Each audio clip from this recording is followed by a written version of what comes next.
Welcome to Uncomfortable, conversations about culture and Christianity. My name is Eric, and today I'm joined by Rachel. Hey, y'all. And Jess. Hello, world. And Alex. How are things? Things are things. Things are okay, unless, your bracket is like most people's bracket right now, which I'm a big bracket guy. We talked about how big I'm into sports last week. And every week you share. Yeah, and we have to tame you. Alex really encouraged me to fill out a bracket, and so I listened to that advice and I did it by stealing a sports writer's bracket. Oh, you copied. Showing all your cards in like the first 30 seconds. Yeah. I just didn't know Eric what to do, exposed. and so I just was like, here, there's another gentleman here at work who typically runs the cameras for us, and he was like, hey, will you get me one of them? So I picked another bracket. 2 sports writers. Yeah, it's 2 sports writers. Can we get credit to one of them? Or do you know their name? Well, the one guy's name was Kyle, and I was like, I know Kyle, so I'll pick him. Okay. And then I think the other one was Chip or something. The logic is there. I don't know. Yeah. So Stranger things have happened. surprisingly, though, I'm at least around CCC staff, I'm in 3rd place, tied with Mark Ashton and a couple other people. So I'm feeling pretty good about it. I think the one that at least the other day was winning. Yes. Was literally someone who didn't fill out a bracket named Matt, and another resident filled it out for him by flipping a coin.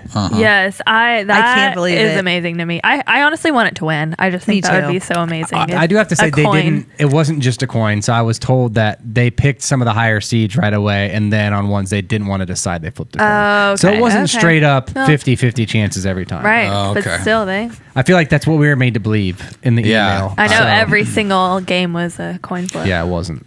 I was just going to say, it just means that all sports are random and don't really mean anything, but I didn't want to sports are meaningless. Yeah, I didn't want to go that, Thank you for dark right away. You've crushed this Nebraska football boys hard. Yeah.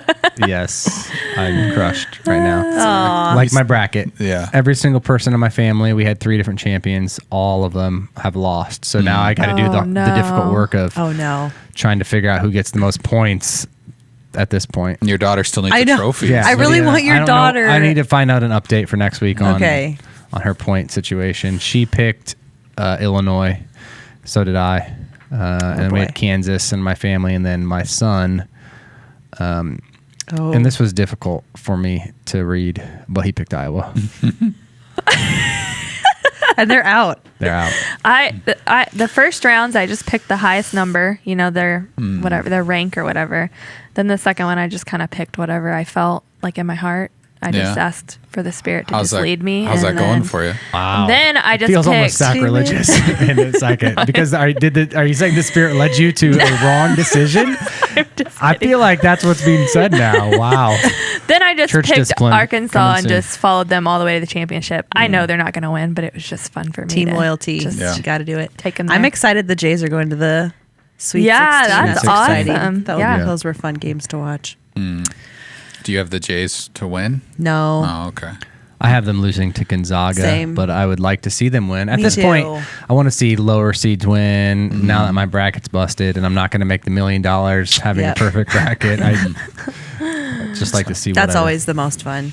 Yeah. Sorry about that. It was fun this year. I will share a little personal story. Abilene Christian, who was in it this year, they beat Texas. And I want you all to know, in my very, very limited college basketball career at Grace University, we did play Abilene Christian. Really? We did. We went down there. It was like the game that paid for our entire budget, kind of like Nebraska brings in teams. We went down and played them and a few other schools. And did you guys win? We didn't win. Yeah. But we won because they paid us a lot of money. And we were able to have shoes and jerseys that year. So thanks to Abilene Christian. It was like literally over a decade ago. Yeah. So that makes they've had some. There's no one on the team anymore. But there's that loose connection, and it made me feel like, I've actually played real colleges. So speaking of basketball too, there's this show that's on Netflix that it's so heartwarming. It's called Last Chance U. Mm-hmm. Have you seen that? Yes. So I haven't watched the basketball. Last year there was the football, and then this year it's a basketball team from LA, and it is so. If you love basketball, I mean, there's language in it. Yeah, how's the language? I know It's- the football yeah. ones they're rough. It's not edited, but it's just like just the story of just like the underdog team that's trying to beat the bigger teams. I love stories like that. So That's awesome. if we see it, That's like a Disney story or a Disney movie, kind of. All right. The only reason yeah, with just I a little didn't know- more fancy language. The reason I brought that up is because I just saw today that there's a new Disney Plus show coming out with John Stamos where he's a women's basketball coach. Oh, that's cool. And so I'm just like, I can't. Uncle Jesse I know. I was like, I want to watch Uncle Jesse be a basketball coach. and everyone. I mean, anyways. Rachel, you mentioned Arkansas, and I'm begrudgingly bringing this up, because it's sad, but I feel like we need to warn people that you have made a decision Yeah. with your lovely husband Yes. to head back home. Yes, to we have. Arkansas. Yes. So we gave you a little taste of it last week. I wasn't here. It was fine. Everything went well. It you wasn't. weren't not here because we were testing that. Yeah. We were just trying to see how you guys reacted. If things went well, we were good. No. We didn't get any wild emails. That's good. Yeah, but both of our families are in Arkansas, and we moved here a week after we got married. So we've been in Omaha Wow. our entire marriage, and so it is really sad. We've built all of our friendships and relationships here and community, and so we're sad about that. But we won't miss the snow at all. Yeah. But yeah, we're excited just to be closer to family. I mean, that was kind of the biggest decision. And I feel like 2020 was kind of a crazy year for people. And one of the things that we kind of got out of it is we just wanted to be closer to our families and be able to spend more time with them. So Yeah. that was really the main reason. So we're excited to go back. So people will get to hear from you for at least, a few more episodes till the end Yeah. of April. Yep. But we just figured we'd prepare everyone to start preparing their Brace hearts. yourselves. and, Yeah. it is really sad. I It don't is mean to sad. make light of it. We're gonna miss you, you're Rachel. like What am I Yeah. gonna do with these two Yeah. without you? But yeah, if you want to follow along with my journey, I'll be starting a new podcast. No, I'm just kidding. Rachel's Corner. Go. Arkansas Rachel. Yeah. It's just going to be called Hey Y'all. Hey, hey, I love that. I'll listen. Not to be confused with Hey Ya. Oh yeah. or hee haw. That's sorry. That's a deep cut for the older listeners out there. I thought that was a high V version. Hey, we're of Mountain we're Dew. multi-generational around here. Yeah, there's somebody listening who knows what hee haw is. It is sad, Rachel. We will miss you. Trying to take it back. We will miss you. I'm like laughing at you like it's sad. I'm like, So we'll be in prayer for you guys Yeah. as you take Yeah. off. But we don't want to overly mourn yet. No, we No. still have you for a while. So Yep. So thank you for all that you've contributed to this too. Yeah. It's been fun having you here. But we do have to get to the headlines. we do. let's go. Our first headline is from today.com. It says Boston Marathon icon Dick Hoyt, who pushed son in wheelchair for 32 races, and dies. Since the 80s, this has just been a thing that we have. Yes. It's such an encouraging story, and it's just heartwarming all around. But to see that he passed, super I know. sad. I feel like every year it's a headline. I know. I think I watched like a full documentary type thing on Dateline or 60 Minutes one time. But it's just such a heartwarming story. I saw this and Yeah. sad. That's like one of those things you just look forward to seeing every year and like, oh, they're still going. Like he's still doing that. Yeah.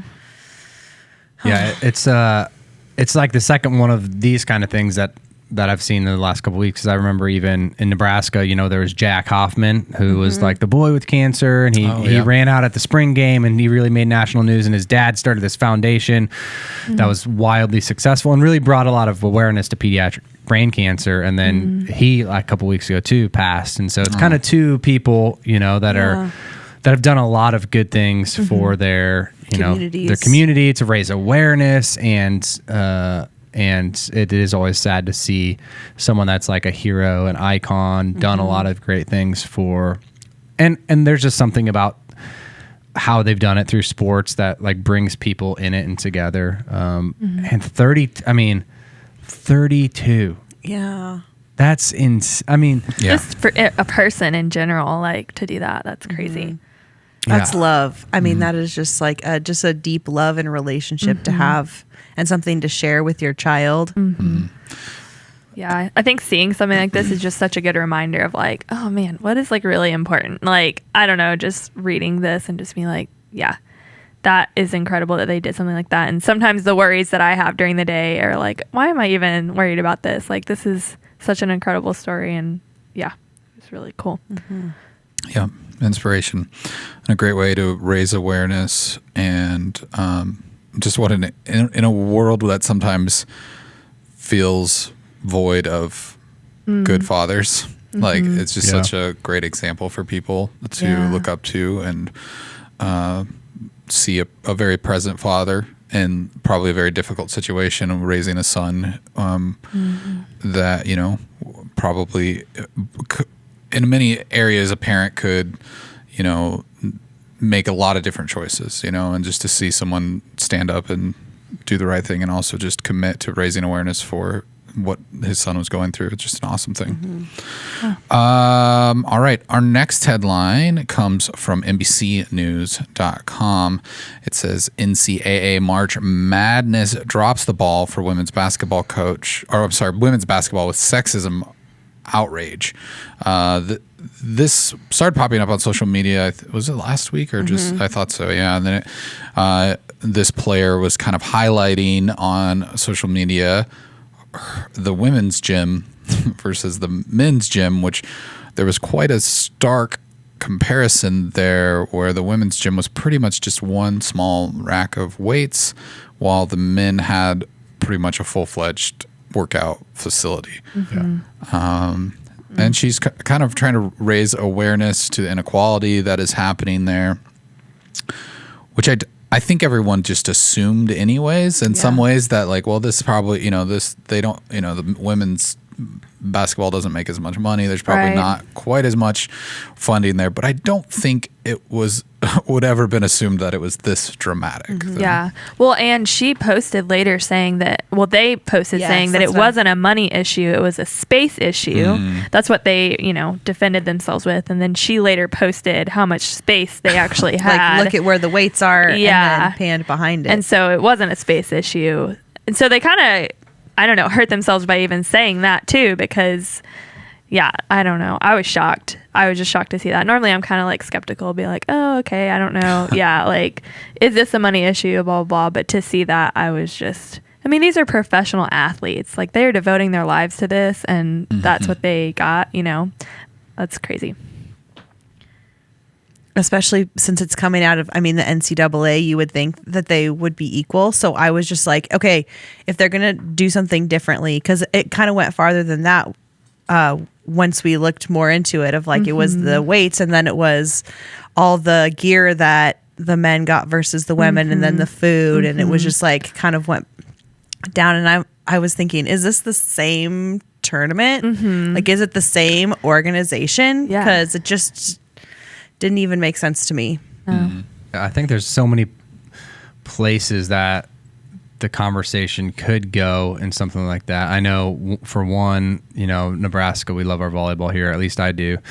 And so they've taken all these tournaments and they've put them in one host site, which is completely different than they've ever done. And I think even now John Cook is like, what in the world? Basketball, I know they make way more money, but can't we like make a new decision to have 64 teams instead of 48 because they made that decision? And so it's picking up steam in a lot of different ways. Even some of the men's players have been, you know, fighting a little bit with the NCAA. I think a hashtag started right before the NCAA men's tournament, not NCAA property, that the men were even doing. And so they've got quite a steep hill when, you know, something went from an organization that is really about the players to a capitalistic type of organization. You know, from the capitalistic side, it's like, okay, who's making money, and if we're looking at it, and if that's the job of the NCAA is strictly to make money,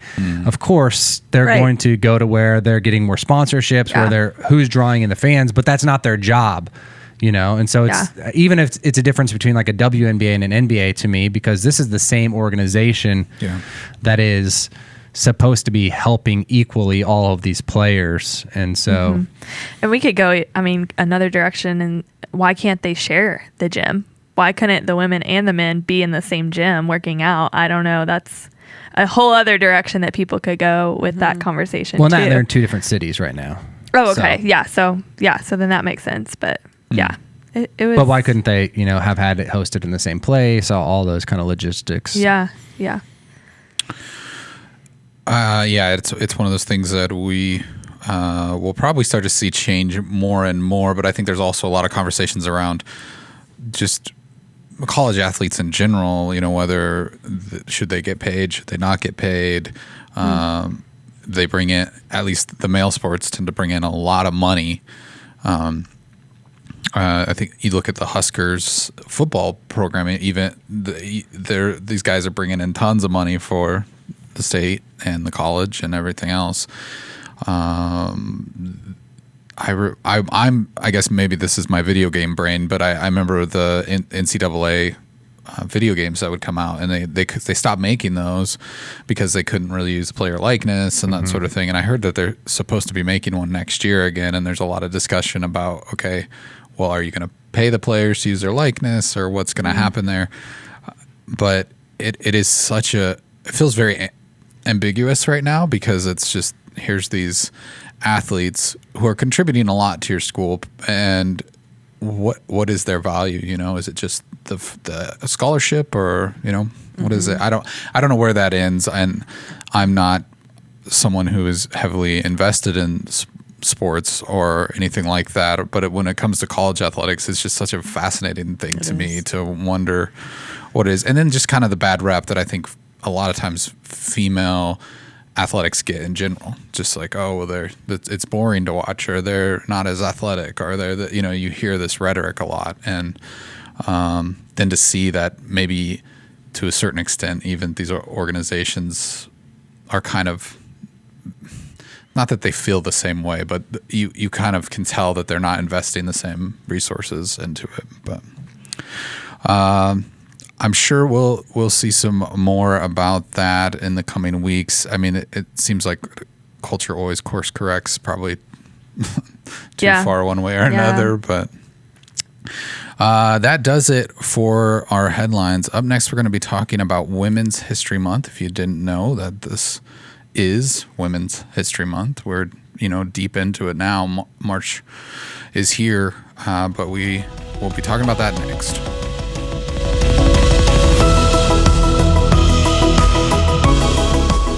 As I said before, it is Women's History Month. March is Women's History Month. And I've heard people say, why do they get a month? And usually the response is, well, because the men get 11 months. And so, and I think part of, the conversation as we dive into this, the conversations we've had prior, we want to celebrate women in this conversation. We want to talk about women who have influenced our lives. But I think there's some frustration, because I'm just like, I'm almost tired of just feeling like we have to beat this drum, because women are so infinitely and obviously important to everything that happens in this world. And everything about our culture, our society, why we are born, whatever, wherever you want it. I mean, it's just, I think it frustrates me, because I'm like, this shouldn't, be something where people even have to question it. Women shouldn't just get a month. They shouldn't just get Mother's Day. They shouldn't, you know what I mean? It's just like, women are important and valued. And if there are people who are still on the fence about that, let me politely kick you off of the fence, because it's just silly, and it's just it's frustrating to me. But we're here to have this conversation, and Alex, you have some history about Women's History I am the Month. best Googler there is. Give us the history of women, Alex. What did you Google about And I think I this? shared this last Once time. upon a I am always time. curious when, like where things came from, I guess. I know When women I know were- where babies came Oh, from. we're having that. Okay, well, I thought we had that When did women conversation come back with the Dufours. Yeah, we're not having that conversation. But like, because you can find, and we do this even sometimes for social media posts just to start conversations. There's like yesterday was National Puppy Day. Like, is that real? Is that just a company? IAMS just put that out random, or whatever. yeah. So I was doing some research because I know how to use Google and ask Siri questions. And so it actually began in the United States 1981. Congress passed a proclamation, which was actually for a week at that time. And then they continued to press forward. In 1987, it became an actual month, Women's History Month. And so presidents ever since then have been, really highlighting it, using this as a time to celebrate women and issue annual proclamations and things like that. And so in the United States, at least, that's why it's national. And then you've got like International Women's Day, which kind of falls in March. And so all of those kinds of things. But that it's an official designated U.S. national month, like Black History Month and other months, where we get to go back and celebrate. So It's good. Thank you for the history lesson. yes, you are welcome. Why don't we spend a little bit of time talking about, or at least just sharing stories about women in our lives, or maybe women that have inspired us from history. We'll just take a little bit of time to share some of those. Who wants to go first? Raise your hand. No, just kidding. I think with Women's History Month, it's a time, I think, Alex, you said to celebrate, but it's also a time to remember. I think there's a lot of women that have made big changes. I mean, even, was it last week, we talked about the Montgomery bus line, how that was just like, I mean, a woman started something like that. And just looking back in history, not to get off the subject because I want to talk about my mom, but I do think that there is just a time for us to look back and remember and to celebrate what women have done. I think there's sometimes a tendency, and it's our culture. I think a lot of times it's perpetuated by culture. Even when I think of like, okay, name a strong Bible character. Who are you thinking of? Who are you thinking of? Jesus, okay. Wrong answer. Who are you thinking of?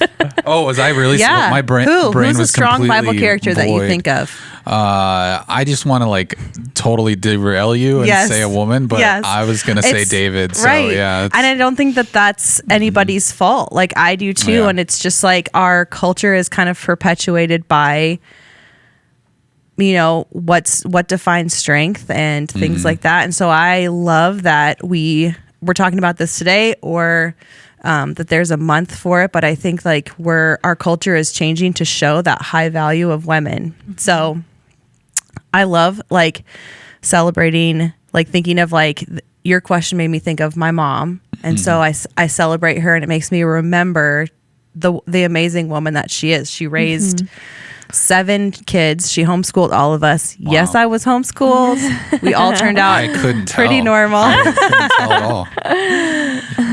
But I look back at a person that just shows strong character of, and I know she's going to listen to this.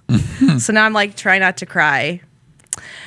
But she is just a woman that has, a deep patience and character that I feel like it's one of those things that I'm very blessed with. And I think about it often when I see people that maybe don't have a great relationship with their mom, or they don't have their mom, and just the principles and values. And now, because she did that, I have a great relationship with her, and she's one of the first people that I want to tell things to or talk to. And it makes me think of like, that's the kind of women that we think about and respect. That's who we want our daughters to be like, or that's who I want to be like. That's who I want to emulate. And I just love the character that I see from her. She's been through a lot of very difficult and still difficult situations in her life, and like grew up on a farm and is a hard worker. But I think just her character and just the different parts of her personality that I just feel like it's a gift when I see it in myself, or it's like when I'm treating my kids a certain way. And I remember my mom doing that to me. It's just like, those are gifts that I always pray that God makes me sensitive to. But yeah, she's the first person that I thought of when you said that. So long way to answer that, but Gosh. Shout out to Barb, right? Is that her name? shout out to Barb. Good. I think that's such a good thing to think about too, is like when I think of women too, I think it's so easy to think of like historical figures, or like I was like, oh, like Deborah from the Bible, that's awesome. But like the people who have made the biggest impact in my life are like close to me, like my mom, my mother-in-law, my sister, like those women. Like I think sometimes too, women feel like they have to make these big strong moves and like do these big things to be noticed in the world and to be something special. But it's like, man, the people who actually have impacted me the most, I mean, it's not like they're these big famous people or anything like that. They're people who have just like loved me so well and have gone through hard things, and you see their character and who they are. And like, I just think about my family members, and like my sister, she had cancer when she was 5 years old and fought through cancer, but she loves people so much more than herself. Like she's so giving, so loving, so caring when she's gone through so much. And I just think of that. And my mother-in-law and my mom, just like who they are as people and how they've loved me and how they've loved people around them. Like I just think that speaks more volumes to like women than just some big, amazing thing that a lot of people are going to see sometimes. Yeah. Yeah, I think part of the why, as I consider why I have a month like this, is it's like, when was the last time either of you told your mom that, right? Or we're just not great sometimes, and sometimes you need things in our lives to remember, to actually vocalize things or to actually celebrate it, because when we get caught in the monotony of life and doing life over and over and the daily ritual, then you just forget. And even for us, I mean, all of us, probably mom is on the top of the list, at some point. And even for us, it's easy to forget how, that is not the case for so many people, people that we get to work with or we've seen in our lives. And we forget that man, even to have a loving, nurturing mom in our lives, in our childhood, that helps shape us into the people we've become, is becoming more and more of an anomaly in the world. And so it's so grateful, but just that the ability to remember, it's one of the things that I think we're going through Leviticus at the church, and one of the things that happens is God institutes all of these festivals. And in Deuteronomy, God says, write this thing on your head, write it on the tabernacle of your heart so you don't forget it. And it's just because people were forgetful people.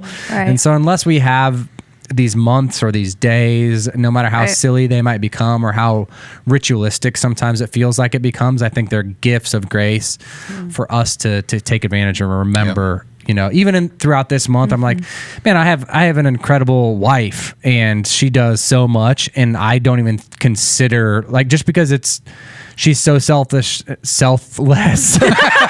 Oh no. So selfless. Aaron, you are so selfless. So selfless. Okay. Let me make sure. So selfless. 3 times. We'll put subtitles down there.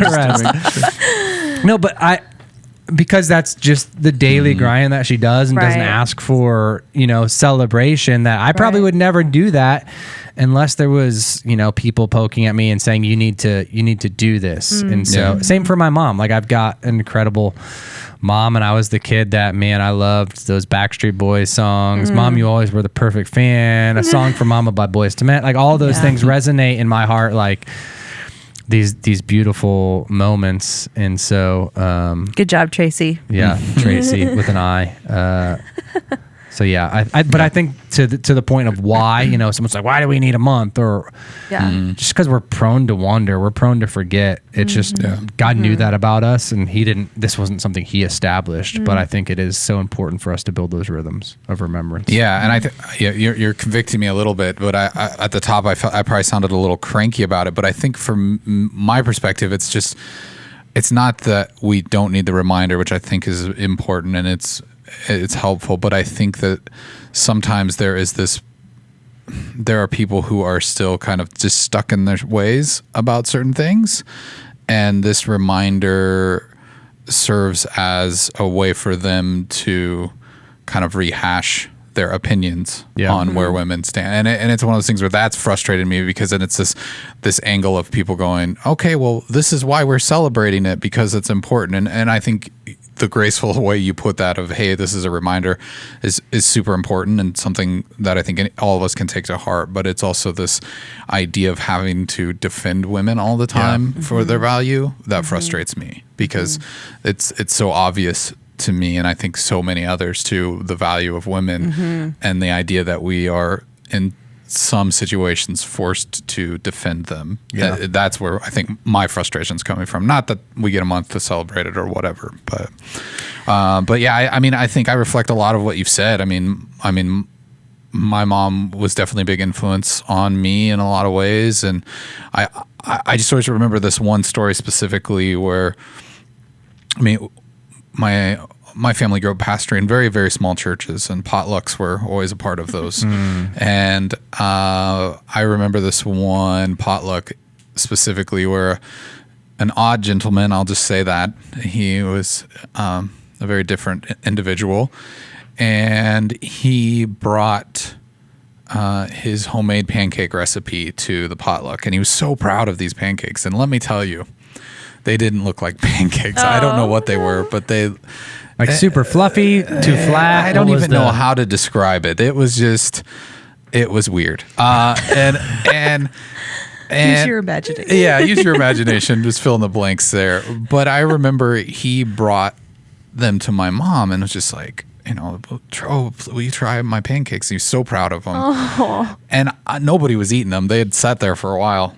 And, my mom, just the woman she was, like, just ate that pancake and smiled the whole time and told him it was good, and it's just, and it was that sort of thing. I think like I get a lot of that from my mom, where I'm just like, okay, I will make myself uncomfortable sometimes just so someone doesn't have to feel that, feel that alienated or feel bad or whatever. And it's just little things like that you pick up when you do have the privilege of having a present mother, and I, like you said, Alex, I know a lot of people don't have that, and so it's not for us to sit here and brag about it. It's just that we are sharing these moments and these things that have influenced us in a big way. And I think, it would be bad for me not to mention my wife. I think my wife is probably one of the strongest women I know. And she's always kind of been like the one who has matured me over the years. I mean, we got married when we were 18, and I was an immature idiot, and for over 20 years now, she has just kind of always been this rock of responsibility, and going, okay, we need to do this, or here's how this works, and here's these real world skills that you need to learn, and just being an awesome mom, and she's always worked, and I think that's one of those things where that when you put that into the conversation, sometimes that's well, is a working mom as good as a stay-at-home mom? And then that conversation comes into play, and it's like, well, they're different, but I can't say one's better than the other. But I think, there's all sorts of different moms and different women, and I think even this isn't about Mother's Day, so being a mom isn't the end-all solution to that doesn't make you a woman either. So right. That was just what I was thinking with this month. It's maybe to remind somebody else, but it's also to tell women, we see you, you're important, you have value, and not to attribute this month to the Bible. We'll let you do that. No, I'm just kidding. But as you point to Alex. Alex. No, but it's just like, you're valuable, you're seen. And maybe it's not like this conversation isn't like we have to defend women. We get to celebrate and we get to remind women that you're valuable and seen. And this is just an opportunity. Because I'm assuming that also in the history, this is me assuming, but it makes sense if I'm logically putting together what you said, Alex, is that there was a need for this to happen at some point because women were undervalued. They were not seen. Their roles were taken out of context, just like we take scripture out of context. And that's been really confusing for people. I know it has been for me in the past. And just to be able to say, hey, we see you, you're valuable. Like, I think that's also something too. So, well, and I mean, just to back up your statement, I mean, definitely women were undervalued. Absolutely. Before, absolutely. They were, I mean, you look at women's suffrage. When was that? I was trying to look up the year. I mean, it's recent history that women could even vote. Was it 1913, I think, when women's suffrage happened? Anyways, I mean, just the idea that they were thought of as second-class citizens who weren't equipped to make a decision in politics or something like that is just kind of outlandish. That was then. This is now. What do you think some of the biggest challenges women face today are? And maybe how have you seen it in your lifetime change in the past 20, 30 years? I think it's interesting how just like the roles of women have kind of shifted. Everything's on a pendulum. I think sometimes you go too far to one side and then you swing it back to the other side and it's too far. But I think especially with expecting women to be stay-at-home mothers. And so it was like, wow, that was really far on one side. And like we were, not valuing women for other skills and abilities that they had to use in the workforce. But then, you've seen it swing too far to the other side where it's like, oh, you're just going to stay at home with your kids like that, you're not going to work. You're not going to get, some people believe that too. And it's like, whoa, this is a very valuable job to do this as well and stay with your kids. And so, I think it's always kind of swinging, and for different people too, like different experiences breed different perceptions that could be wrong either way. And so, I know, especially for me, I grew up in the South. I grew up in Baptist churches, and like, I didn't really think anything was off or weird that men were always the leaders, or that, and I had really good relationships with men in my life that didn't shove me down or anything like that. So I didn't experience it as much as maybe another woman has experienced that, and her perception is going to be different going into different things. And so, it's cultural, but it's also personal on another level too. Go ahead, Jess. I'm sorry. I was just going to ask. Just for those listening. Yeah. Repeat what the question was again. What are some of the biggest challenges that women face now, and maybe how has that changed in our lifetime? Yeah, I think for me, thanks. That helped me remember what I was going to say. For me, I think that I see and feel such a fight for equality, like feeling like I need to be on the same level. And I think there's a need to, and I think that I do feel that it often where being recognized for my strengths. Yeah. And for what I can contribute. I think like the value, men and women hold the same value. They're still irreplaceable as in that way. But having like my strengths are just as valuable as yours. They're not the same. Yeah. And maybe they are. Maybe some of them are. But I think that where I see it, I think the most is in like my strengths might not be as amazing as a man's, and so they're just it feels off. And I think it's not necessarily, I think it's everywhere a little bit. And I think that like there's always this fight from where we've came from, like in history and in our culture, to feel like we have to prove ourselves a little bit more. And so I don't feel that every day. I don't necessarily feel that at work. I don't necessarily feel that every day, but it's more of like this part of culture where it's like I have to prove myself And I think that the conversations like this, the way that even our church like talks about how we value and how God sees women, I think that like those are conversations, at least for me, even being young, that I haven't heard until the past couple years.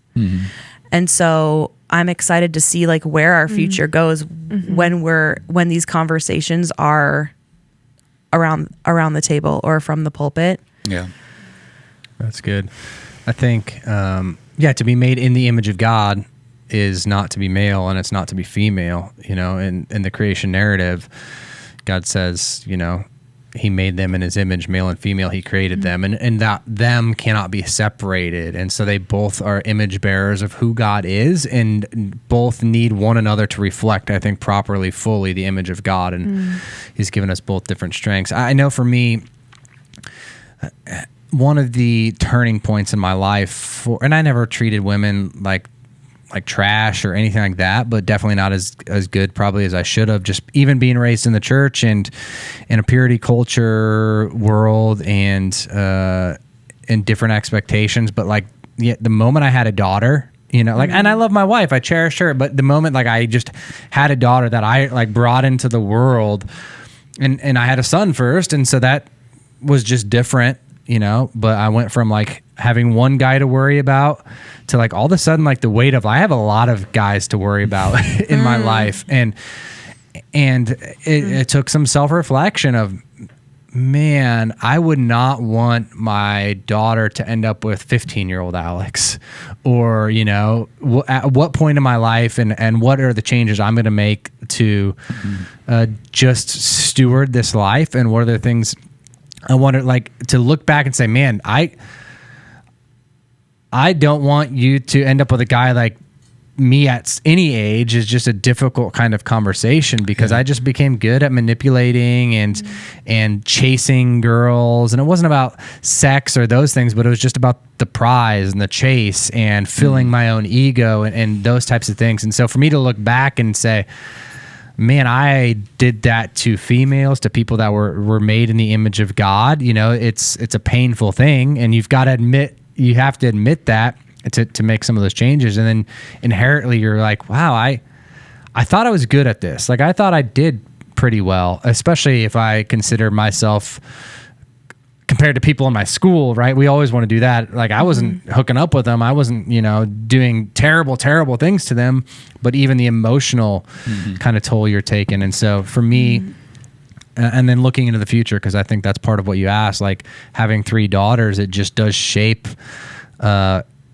how I want them to live in the world that I want them to get to experience, and the gifts that each of them have, which are so vastly different, all 3 of them. Right. But I don't want any of them to have less opportunity because of the ways that they're gifted. I have one daughter that I just clearly see like a strong leadership. They're all leaders in their own way, but one strong, bold, courageous leadership gift that I think has a lot of times been assigned in the past to just male dominant kind of places. And I'm like, man, that even messes with me and my own thoughts on gender roles and that kind of stuff. But how do I continue to steward her life really well is a battle that I'm in right now. Yeah. I think the Me Too movement probably brought a lot of things to the surface, at least in modern day culture, of how women are treated, especially how women are listened to and believed. And I think that's something that rocked the world in a lot of ways, because whenever there was some sort of sexual misconduct or something like that, there's just always been this tendency to listen to the man. And, well, you know, he's telling the truth, whatever.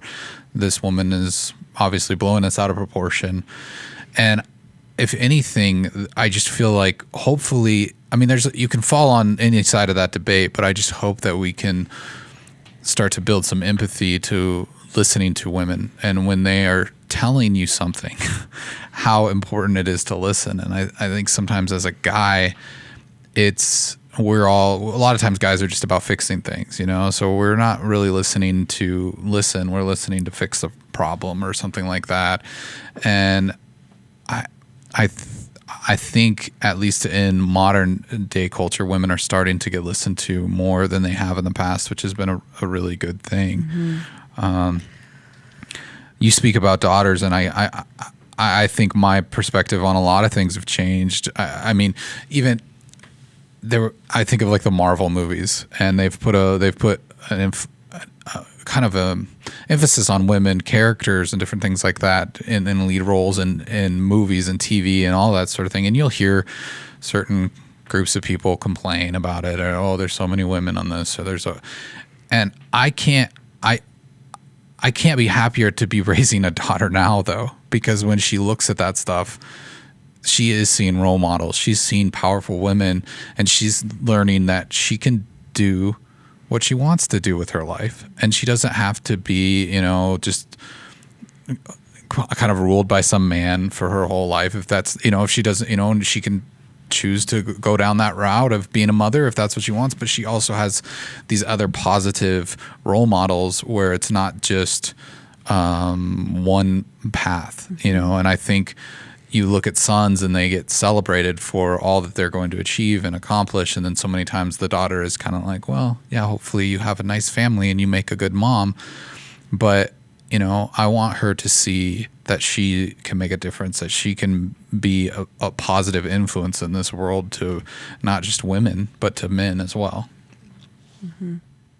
I was just going to say another challenge. I think sometimes it's not all external challenges, but it can be internal challenges. I feel like this past couple of years, I've learned a little bit more about my own internal, like holding myself back because I don't feel like I'm qualified, or don't feel like I would, be successful or something. We had an episode about women in leadership earlier on. I don't know what episode it was. With Katie Cole. Yeah, with Katie Cole. And one of the things she talked about is when we're applying for jobs, men will apply for a job where they feel like they hit 50% of the qualifications.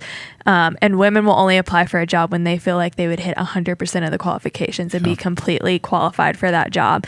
And that just kind of like blew my mind. I was like, wait, what? I wouldn't even think that. But when I kind of started going through that in my mind, I was like, I totally do that. Like, I do not feel like I am qualified for things. And that's your own internal battle. I feel like for women, like we have to think through what are the things that we're holding ourselves back from too, because we just feel not qualified or not valued or not, good enough for something. And so that's just a whole other challenge, I feel like. And especially for parents, you guys were talking about kids. I feel like that's such a great opportunity to speak into your daughters and encourage them and tell them the strengths that they have. And, not just when they walk in, oh, you look so pretty, or, oh, you're so sweet. Oh, you're, whatever. But, oh, you're so smart. You're so strong. Like those kind of things, I feel like. And it's not an intentional thing where parents are like, that's so nice that you're telling your daughter she's beautiful. Like, that's not an intentional thing, but being more like aware of like, what are the things that I'm speaking into my daughter that in the future, that's going to be what she thinks her identity is. Just not falling into those societal traps. Right. Because I think that's what it is just we're conditioned to, even an older generation, they're just being sweet and nice, but they'll tell the boys they're so strong or so smart or whatever, and the girls are so pretty. And it's not that that's, let's villainize these people who say that, but it's like, it's so easy to just fall into, this is kind of a norm, this is a stereotype, this is a trope that I've believed for years, and you just fall into that. But I think we can be more aware of the words we choose when we're talking to kids. Yeah. All right. What do you think about women's and men's rights? Do we feel like they're equal? Do we feel like they're not equal? Are they more equal than they have ever been, but maybe not quite there? I know there's unequal pay has been something that's been talked a lot about lately with the gender wage gap. I think it said that women make 79 cents per every dollar that a man makes. Do you feel like this is something that, as a woman, I guess I'm speaking to the women in the conversation here, is this something where you feel like, yes, we are making progress, or yes, I feel valued in this, or no, we haven't got there yet. It's closer than it was, but we still have a lot to work on. Where do you kind of fall on that? Yes. Jess, you want to go first? I think that it depends where you live, where you're from. I think it matters, unfortunately, your ethnicity. Yeah. I think there's a lot of things that fall into what we're talking about. And so just to say like, yeah, I feel equal, like, Yeah. that's not even doing what we're working towards, justice. And so, you know, me as a white privileged female, it is easier for me to be, where I'm at right now. It's probably easier for me to be heard than, you know, my sister that looks different than me. And so I don't think that we're there. Yeah. I think that we could line up women from all over Omaha and they could tell us experiences, maybe not looking at a paycheck, but looking at being in a grocery store, or I don't know, cashing a check at a bank, or anything. I think that there are lots of deep-seated beliefs about women and how they're treated. I think it goes back to like the comments that we make, that not just our kids, like we're talking from parents and raising parents, but we influence our friends too. So it's like you're driving down the road and you get cut off. Oh, it's probably a woman. Oh, let's go see. Yeah, it was.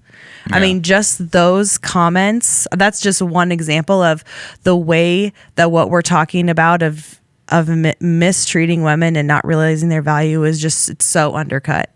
So no, I don't think it's equal when those kind of things are still okay to say. Get back in the kitchen. I'm not going to say that to you, Eric. If you make a nice brownie, probably. And if you're cooking a brownie, maybe. But like, as long as those things are at the top of our head, no, it's not equal. And that's why I think talking about these conversations, having the women in leadership and normalizing it and making women feel seen and heard.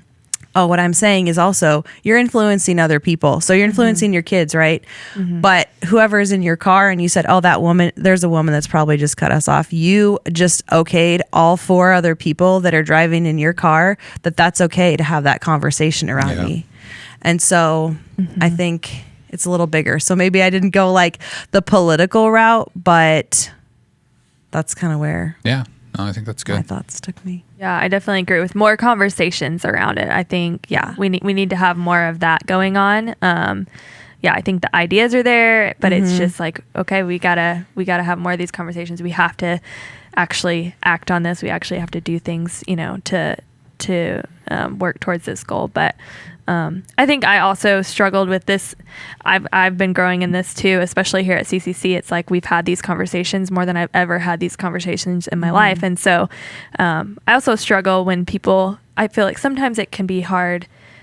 It can be taken too far to one other extent where it's like men are evil, like they hate women, like we hate men because they don't value us and we don't like that, and I've seen it go that far too, and I do not like that at all either, because I don't think that's it's just pitting it the other direction. Yeah, exactly. And I've had so many men in my life that have encouraged me and wanted me to be a leader and told me I'm a leader and have done that for me. And so I don't want it to go to that extent either. But yeah, so I kind of just feel like, just more conversation around it. And I love why we have this podcast, is we just want to have conversations about it. Go ahead. Well, I think one of the difficulties is anytime, whether it's women or race or whatever kind of conversation, we have to keep ourselves from tokenism in those conversations. And like you were saying, Jess, like there's giftedness inside of people. So I've even seen women be hurt by organizations that are trying to be pro-women and are trying to elevate the value of women, but they're doing it by not even really assessing the gifts that this woman has, but because she's a woman and we have an opening, we're just going to put her there in a place that she's not even going to really be set up to succeed because God hasn't given her that gift. Right. And then it just spirals out of control for her, and then it sets the organization actually back because they're like, see, we tried, we tried to put someone, and you're like, well, maybe we needed to change the job description or get away from some of the things based on the giftedness of this person instead of that. And so I think sometimes one of our biggest detriments, even for those who are pro elevating the status and the value of women, is to, part of that is saying, what do you bring to the table? What are your gifts? What are your skill sets? And how do we best plug you in the right spot instead of just plug you into a spot so it looks good? But we actually are just deteriorating you and your soul in the middle of it because it's not because of your gender that you're not great at it. It's just you're not gifted in that area. So and on our end, we don't want to be chosen just because we're women. We want to be chosen because of our abilities and our skills and the things that we've worked hard to do. And that's why I want to be chosen. So there's an intimidation factor that I think happens for men sometimes, where it's like, well, I mean, even the phrase you fight like a girl, or you cry like a girl, or something like that, like it's said, and that's something that I've been very conscious of not using terms like that around my kids, because I don't want my son to believe that about women. I don't want my daughter to believe that about herself, that those types of lies. But I do think men in certain situations are just intimidated by the idea that a woman is telling them what to do or better than them in some way or something like that. And it's such a societal thing. It's a cultural thing. It's an upbringing thing. It's all of the ways that we are molded and our thoughts and our viewpoints are structured. But I don't know. It's one of those things where I don't want to just condemn people across the board, but I do think, me as a man speaking to other men, you just have to give some of that up. Like, there is something about that masculinity, that machismo, or whatever you want to say, that it's at a certain point, you may not like the term toxic masculinity, but that's exactly what it is. You may not like the way that sounds, or you may think that, this country's getting too feminine, or you got to be a man's man, and you got to be this, and you got to be that. And I'm like, if I look at my creator, he's got the characteristics of both. And man, if I'm trying to be like Jesus, like I need to try to work on the characteristics of both. What we as a society say are the characteristics of both. You know what I mean? Like that's not always the case. Some women are better at certain things than other men, and vice versa. And like you said earlier, Jess, it's not always the same thing. It can be different. But I think that intimidation factor, and it goes both ways, right? Like, women are intimidated by men for other reasons, but I think a lot of times for men, and I'm speaking as a man, so that's why I will speak on this part of it, is it's like, this demasculating thing that we get intimidated by, and in so many ways it is just, it's silly. Like, you just need to give that up. Like, it's a woman, you're a man, like, let's work together, let's accomplish whatever goal or task we need to do, let's respect each other. But to have this, like, tension there, let's just move past it. Like, I don't know why we can't move past it in so many ways. And I think for Christians, this is even another level, another layer added on top of, okay, well, in the Bible, men are the head of the household. Men are the head, and women are, submissive, and you can go down that whole route. And I think that adds a whole other layer of thinking through these things of like, well, isn't the man supposed to be leading the woman? And like how that looks. And I think for Christians, that can make it even harder to think through this. And even for me too, like, I desire to honor God more than anything else. I desire to honor God more than cultural or society, norms or whatever. And so how do I look at this where it's like, okay, should I be leading a man? And what does that look like?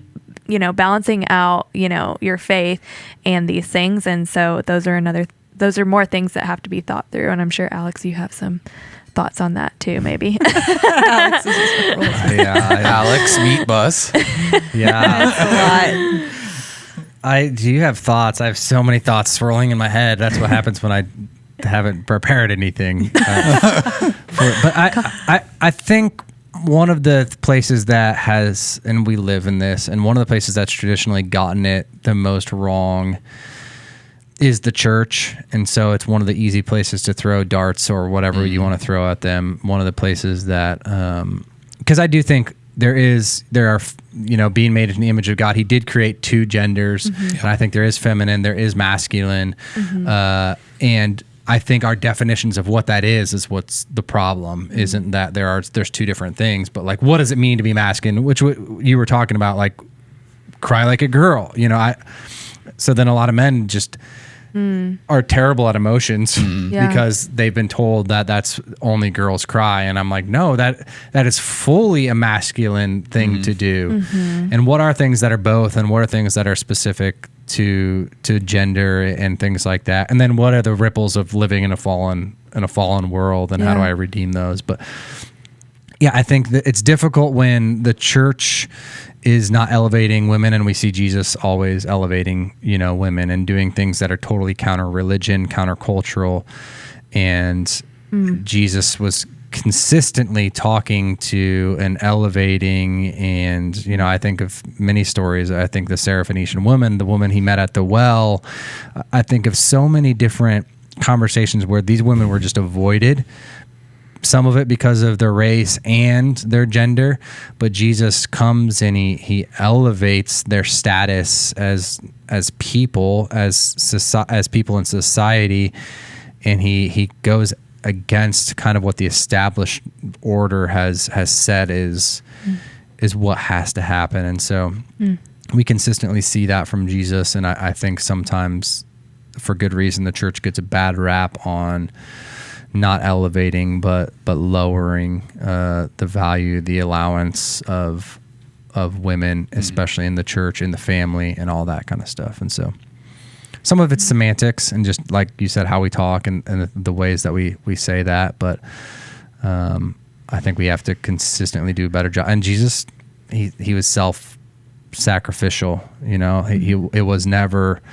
If you play the game of how is somebody sacrificing for me? How is somebody keeping score? If you play that game, men versus women, one race versus another race, me and my coworker versus them, it's just never going to go well. Yeah.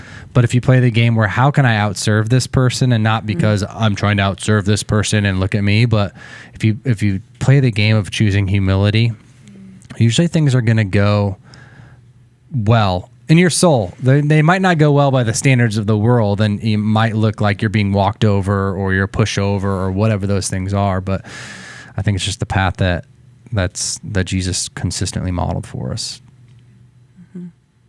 Well, go ahead. Were you gonna say something, Jess? I didn't want to. I was just thinking, Alex, you just made me think that we're so much more, and I think women want to be defined as so much more than male, female.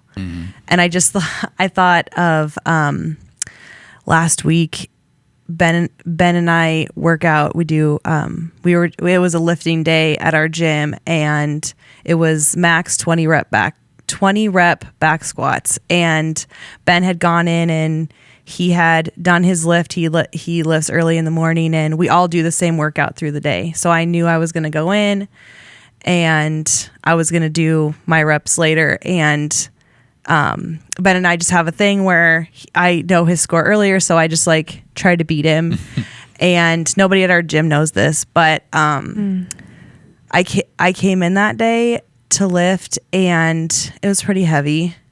And I beat Ben by 1 pound. Well, it's a big deal. If you know my husband, he lifts, he can do quite a bit. And the way it was so significant, even that it just stood out to me. It wasn't like girl versus boy, or the girls versus the boys, who's going to outlift the husband or the wife. When people saw that I did that, they were like, wow, you're so strong. Your lift had such good technique, and and I just thought, man, you just defined me in all these ways that I felt so loved and respected, and it had nothing to do with oh, the boys beat the girls today, the husband beat the wife. And I think that that's why I find such significance in the Lord, is because he gives us all these adjectives about ourselves, and I think we need to put those on people too, like you're saying, of you are a daughter, you are a female, but you're all these other things too. Yeah. And I think like when we can apply that, and that we can make somebody feel valued outside of judging them for if they have a penis or a vagina, like it makes a big difference. And God sees our value more than that. And we have so much to offer. And I think like we're in a process of, we are doing the hard work. Like we're kind of like in the trenches of having these conversations that like you're not going to have, I mean, maybe at home on your couch, but like, I don't know, this kind of feels like in the trenches of all that. So yeah, for sure.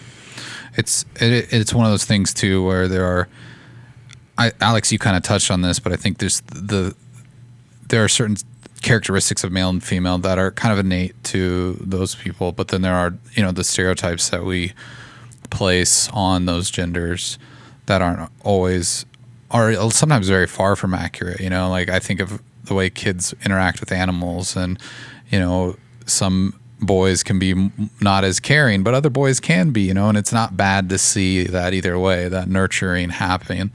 One fun question that always gets asked is, do we think we'll see a female president, in our lifetime?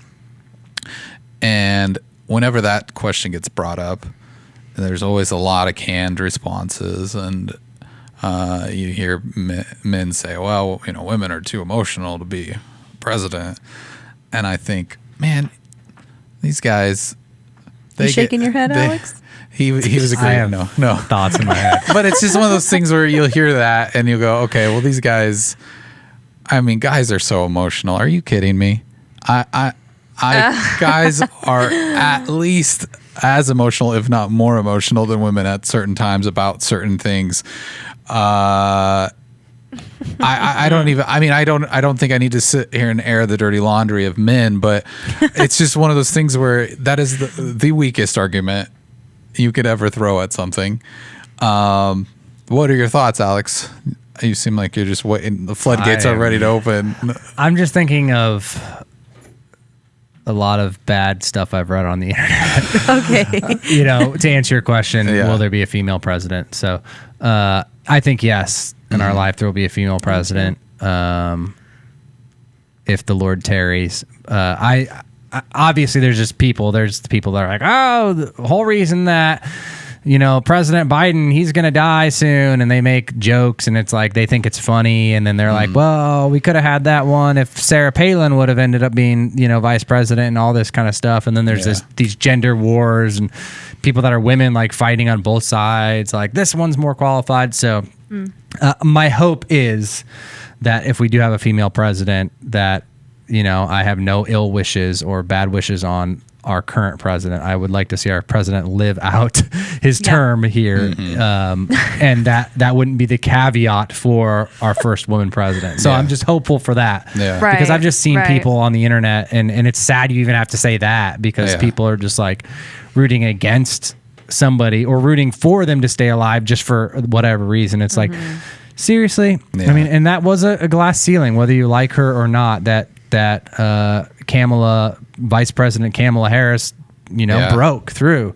For sure. And so it's something to be celebrated no matter what. If you're somebody that was like, I would have preferred that to be a Sarah or whatever else has happened, I hope you're as celebratory towards this glass ceiling being broken as others. So, yeah, for sure. Eric, what do you think?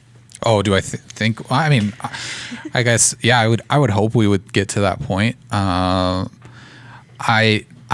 think politics, we've talked about this before, but I think the dehumanization of politicians in general is just at an all-time high, whether they're male or female.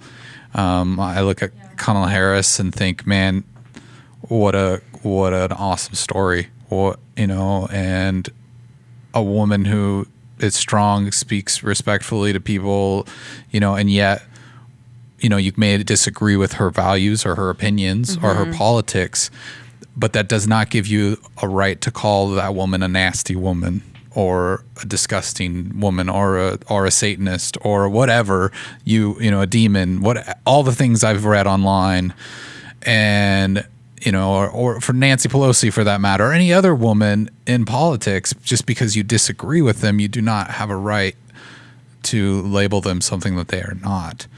And I hope we see that. I think that would be good for this country in a lot of ways. It's always going to be divisive and tumultuous, and people are going to be upset about certain things. But I don't know. Part of me I know it's a weird thing to go back to just, oh, my daughter, whatever. But I do think about the world that she's growing up in, and when I saw Kamala get, at the inauguration, sure, I don't politically agree with everything that she stands for, but I couldn't help but just kind of well up inside and going, here is a woman of color who is at a place that, think of the women before her, not just in this generation, but the generation before. They would have never thought that this moment would have come. Mm-hmm. And how can you not at least celebrate in that? Yep. And I kind of wish that the ultimate glass ceiling, unfortunately, is in a jacked up political system too. Yeah. And I think that's the other frustrating part of it. It's will we ever actually get to celebrate that? Yeah. Because of the nastiness of politics and, the most powerful person in the world. I just don't even know if I'm fully convinced our president is the most powerful person in the world anymore. No, it's the 4 corporations that own us. Yeah. And so I think, but we can't have that conversation. Yeah. Now. It's symbolic. It's a symbolic glass ceiling. The 4 corporations in a trench coat that is America right now. Yeah. I think you're right, Alex. But yeah, you're right for sure. You wish we could celebrate it, right? Without that, no matter what, it was people weren't angry about it, or even us saying it on this podcast right now. There's people that are getting upset at us celebrating the fact of her being vice president. And so it's just let's all take a deep breath. Any other thoughts on that? No, nobody. No. Either of you gals think? What are your thoughts? Yeah, are you going to see a woman president? Yeah, I think so. Okay, Rachel. Yeah, I feel like young. most of my life I've actually gotten to see women in the race at least. Yeah. And so I feel like maybe for other generations this is a new breaking thing, and especially for our kids or the next generation, it's not going to be hopefully it's not going to be as shocking that it's oh, a woman, is a president, I just feel hopefully we're getting closer and closer to where it's not this big shocking thing, where it's just normal that women are running for these positions. So yeah, for my kids, it's literally been historically Hillary versus Trump. Yeah. Right.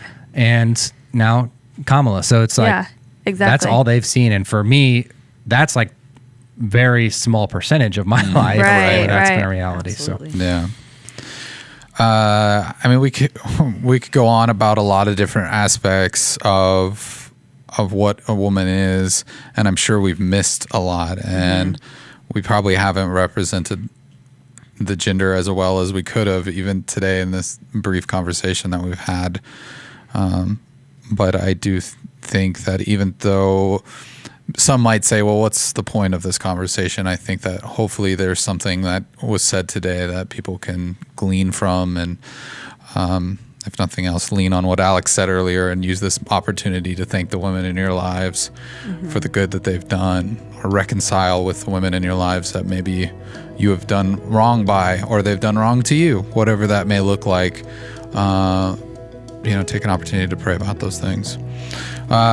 Thanks everybody for having this conversation, and in some ways it was probably more difficult than we thought it would be, but it's good nonetheless. If you have any questions or concerns, you can reach out to us on social media. You can do that at CCC Omaha, or you can send us an email to podcast@cccomaha.org. We'd love to hear from you. But until next time, we'll talk to you then.